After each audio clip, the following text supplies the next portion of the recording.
We take sources, sometimes seemingly simple ones, and really unpack them to get you those key insights fast. It's kind of a shortcut to getting informed. Exactly. And today, our source is actually quite interesting. It's a short conversation about a new car. Right, from a YouTube video, it's called English Listening Practice Daily Conversation to Improve Speaking Skills. Yeah, so the video itself is, designed for people learning English. It's got listening practice, vocabulary, that sort of thing. But we're looking past that function, aren't we? We want to dive into the actual conversation itself, this little exchange about the car. Precisely. Because even in this very simple dialogue, there's a fascinating clash of perspectives on, stuff versus experiences. Okay, so let's set the scene. How does this conversation kick off? It starts really simply. One person, the video's Q&A, calls her Anna later, notices a neighbor's car. She says something like, "Did you see the neighbor's new car?" And her immediate take is quite positive, right? Yeah, she adds, "It's so shiny and expensive." So straight away, you get this sense of admiration for something new, maybe a bit flashy, definitely valuable in a material sense. Shiny and expensive. Yeah, that definitely signals appreciation. But the response is, totally different. Completely. The other person, Jake, apparently just replies, "Honestly, I couldn't care less about cars." Wow. Okay. So zero interest. That's quite the contrast from shiny and expensive. It really is. And the video actually pauses to explain that phrase, "couldn't care less." Oh, that's useful for learners, yeah. What's the definition they give? They say it means you are not interested in something at all. And they give an example like, "Sarah asked if I liked the movie, but I couldn't care less about it." Got it. So it's strong indifference. And how does Jake, the guy who couldn't care less, view cars then? He just sees them functionally. He says, they're just a way to get from one place to another. Pure utility. Right. No excitement, no status involved, just point A to point B. Exactly. Yeah. But Anna pushes back a little. She says, "Really? I think having a nice car is exciting." So for her, there is something more to it than just transport. An emotional element, maybe. Excitement. Seems like it. Maybe pride of ownership or just the thrill of something new and nice. But Jake doubles down on his practical view. What does he say? He says, "Not for me. As long as it works, I'm happy." As long as it works. Okay, another key phrase there.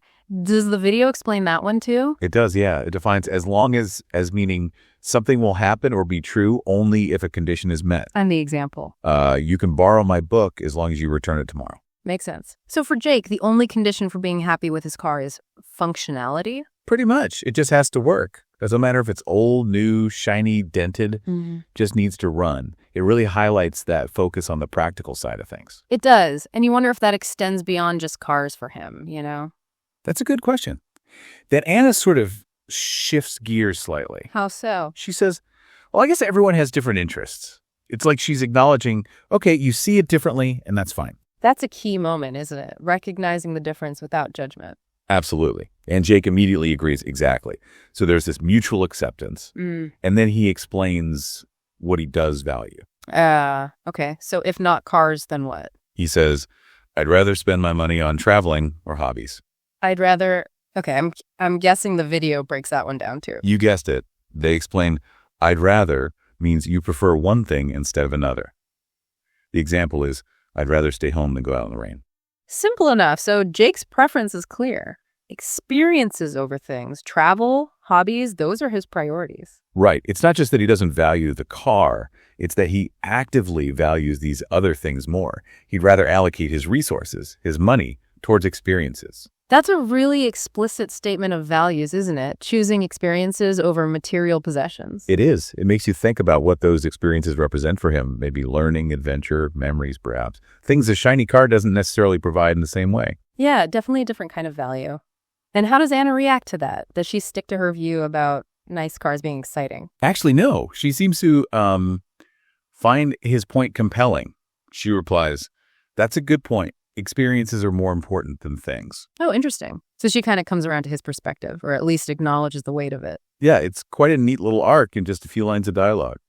She starts admiring the material object and ends up agreeing that experiences hold more importance. It shows how even a quick chat can shift your thinking a bit, or at least make you see the other side. Definitely. And then the video does a quick recap of those vocabulary phrases. Couldn't care less, as long as, I'd rather, just to reinforce them for the learners. Okay, so pulling it all together, what's the big takeaway from this seemingly simple English lesson dialogue? Well, beyond the language practice, it's a really clear, concise illustration of a fundamental tension.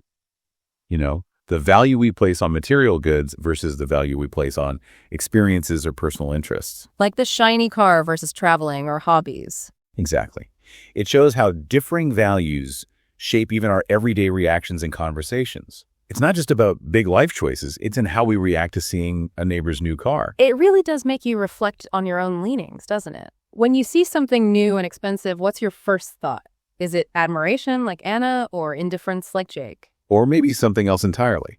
But it highlights that these small moments, these casual comments, can actually reveal quite a lot about our underlying priorities. So wrapping up this deep dive, we've seen a language learning tool unexpectedly offer a window into, human values. The core insight really is that this contrast things versus experiences plays out constantly. Even in the briefest chats, this dialogue captures that perfectly. It definitely leaves you thinking, which side of that coin do you tend to fall on more often?